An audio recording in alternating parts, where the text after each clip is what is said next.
Whether you're picking and grinning or just picking or just grinning, grab a drink, pull up a seat. It's time for Roots Music Rambler. Turn it up.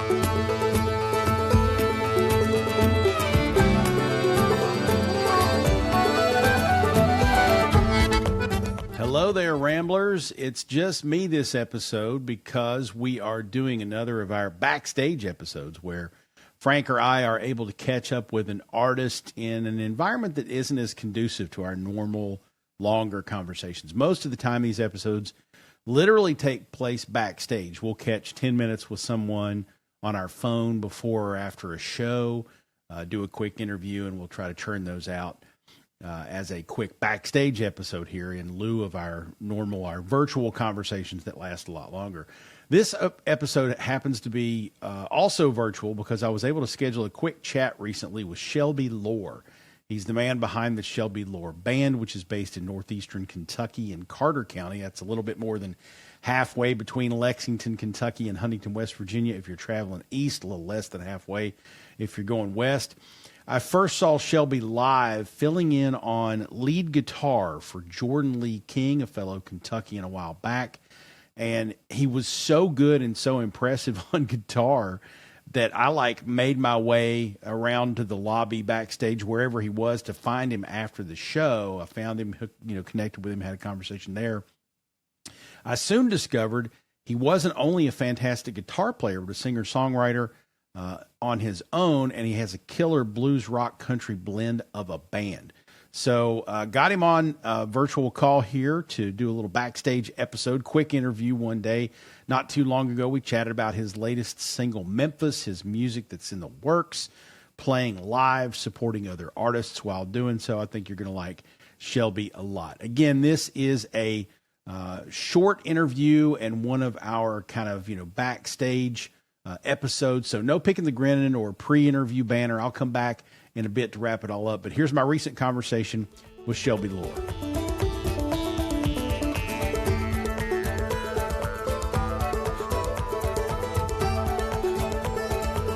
Shelby, first of all, tell me a little bit about growing up in Olive Hill and where music came into being for you. So I went to school in Olive Hill, and I'm from Carter City. Carter City's right in between Grayson and Olive Hill. Went to school in Olive Hill, so I spent a lot of time there. My family plays. I'm from a very musical family, and I tell this story a lot. But whenever I was a kid, I went to this guy's house, this other kid's house, and he was the first kid that I kind of met outside of my family and just the people that I grew up around. And I go to his house, and he's got the new consoles, and he's got an in-ground pool and all this stuff, but he didn't have a guitar in his house. And I called my mom to come pick me up because I thought that was weird. and so I grew up around it, man. And then also being from Olive Hill, Tom T. Hall is, I feel like could be celebrated more, but he is celebrated there. Yeah. And it's just a lot of music in that area. And so you kind of can't escape it. That's true.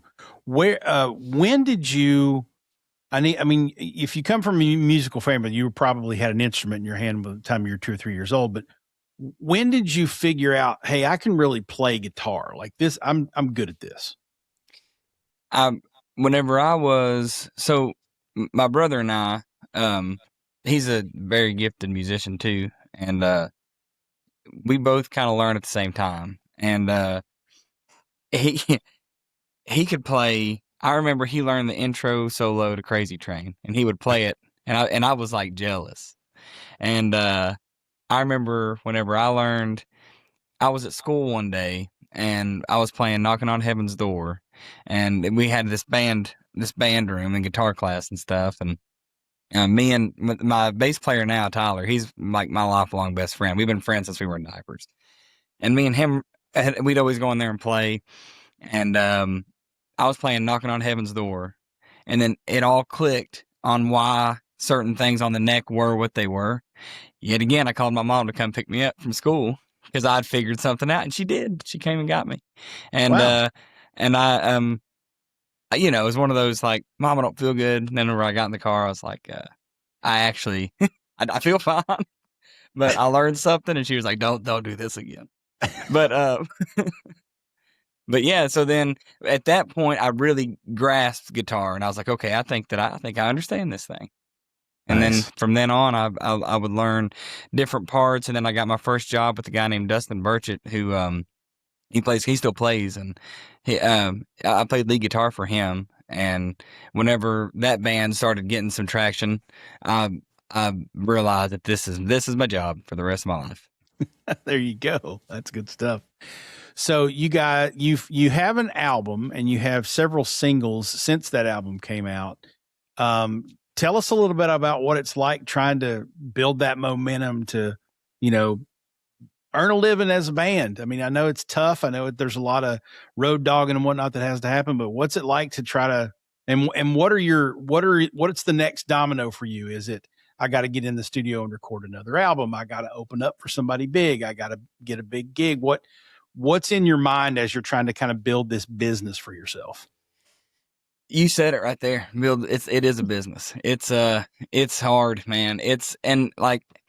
From whenever I started, I started, it seems unreal. I'm 33 and I started playing, I've been playing my whole life, but I've been playing music for professionally, I would say, for a few years, but I've been trying to earn a living for, 15 years.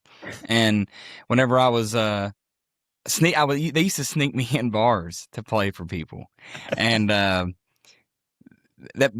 being a guitar player is what I thought my job would be. I didn't know that I'd be writing songs and singing and stuff.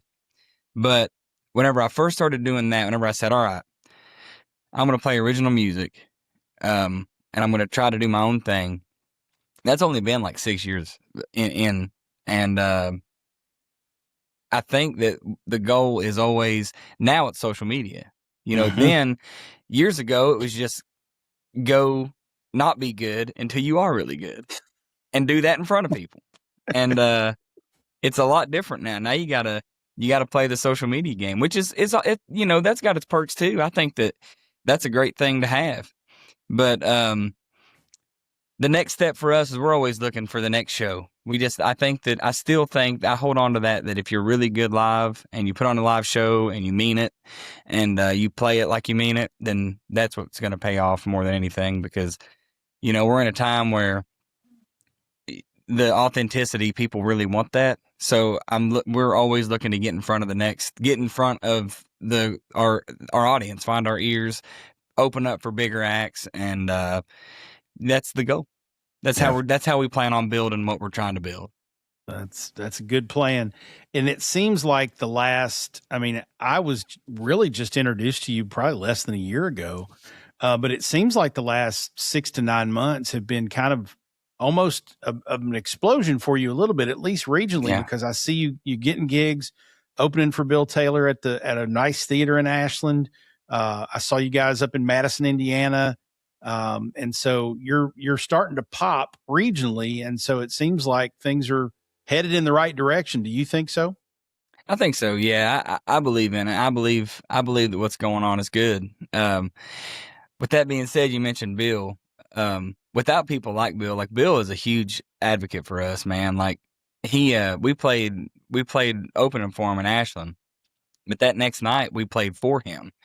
Me and my band were backing him with members of his band, and he says it, he'll say a guy with a platform like that for music, and he'll say, hey, you guys got to listen to Shelby Lore Band. And man, it should be more common for people to do that. I'm not saying for us, but just for in general.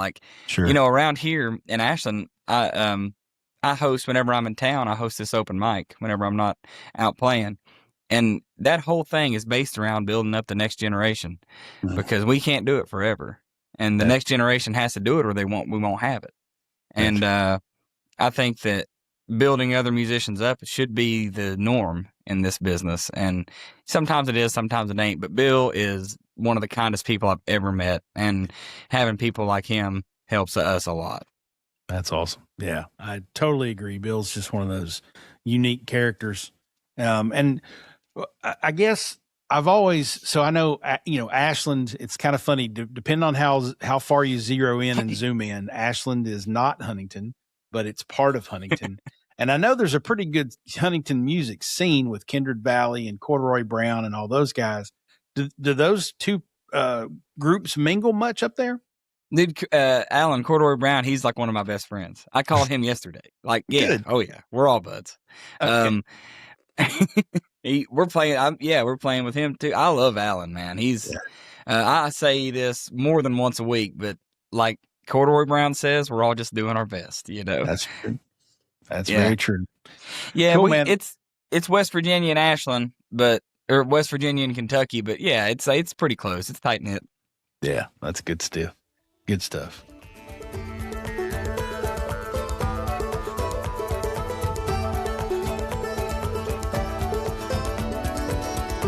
How about that Shelby Lore, y'all? Great guy, great guitarist. Love his songs and his sound. You can find him online at shelbyloremusic.com. He's also Shelby Lore Music on all the socials as well. We'll make sure there are links to all those places in our show notes for this episode at rootsmusicrambler.com. And if you're ever looking for an episode you've seen or you remember somebody said something cool and you wanted to go find it again, we have a little shortcut to getting to the episode you want to hear. We have a short URL. It's rootsmusic.link. And so if you do rootsmusic.link / and the name of the person or band, you're going to get to that episode. So for this particular episode for Shelby Lore, it will be rootsmusic.link / Shelby Lore. If you wanted to find our episode with Nathan Evans Fox, you would do rootsmusic.link / Nathan Evans Fox. So there's a shortcut way to get to the episode you want. It gets a little confusing if you have a guest that's been on twice, but we've only had one of those so far, Britt Taylor. And so we have / Britt Taylor, and then we have / Britt Taylor 2, the number 2. So little shortcut key there for you if you ever need to know. Just another way to make it easier for you to find this great content, the interviews, conversations with these artists that we love having here on Roots Music Rambler. We'll have another full episode coming up in another week, I believe. So Frank will be back with me for a chat, a new interview, some picking the grinning recommendations, and more. But thanks for tuning in to this episode of Roots Music Rambler Backstage, even though it wasn't really backstage, with Shelby Lore. Roots Music Rambler is a production of Falls and Partners, copyright 2026. Our theme music is Sheepskin and Beeswax by Gentacorum. Join us online at rootsmusicrambler.com and make sure you mash that subscribe or follow button so you remember to join us for the next hoedown and throwdown. For Frank, I'm Falls. Whatever you do, kids, ramble on.